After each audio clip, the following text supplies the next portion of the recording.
Menteri Pariwisata dan Ekonomi Kreatif Republik Indonesia Sandiaga Salahuddin Uno secara terbuka menyatakan rasa kagumnya terhadap tren perkembangan usaha ekonomi kreatif di Aceh Besar, terutama terkait dengan inovasi para pelakunya.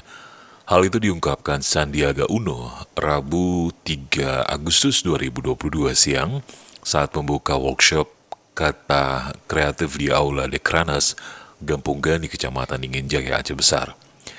Sandiaga Uno mengapresiasi setiap pelaku usaha lokal agar berani tampil dan mengembangkan potensi produk-produk lokal pada program Kabupaten Kota Kreatif Kata Kreatif Indonesia. Sandiaga merasa bahagia sebab meski sempat dilanda pandemi COVID-19, namun kini pelaku ekonomi kreatif termasuk Aceh Besar kembali bangkit mengembangkan usaha mereka.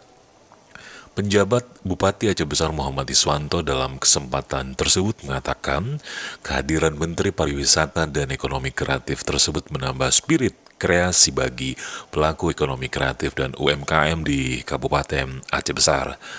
Menurut Iswanto, masyarakat Aceh Besar punya filosofi agamis dengan selalu bersyukur atas segala rahmat Allah Subhanahu wa Ta'ala.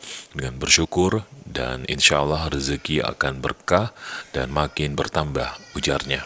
Dalam kesempatan itu, Sandiaga Salahuddin Uno bersama PJ Bupati Aceh Besar Muhammad Iswanto dan Hajjah Eliza Sa'aduddin Jamal ikut demonstrasi langsung cara pengelolaan dan juga penyajian kopi kunyit khas Lam Teba Aceh Besar serta roti selai khas Samahani Kecamatan Kuta Malaka.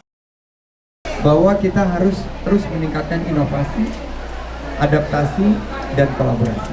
Bentuk digital marketing yang kita tampilkan tadi, di mana semua sudah mengambil gambar sebagai bagian daripada promosi produk-produk mereka, ini yang akan menjadi suatu terobosan kekinian agar produk mereka meningkat.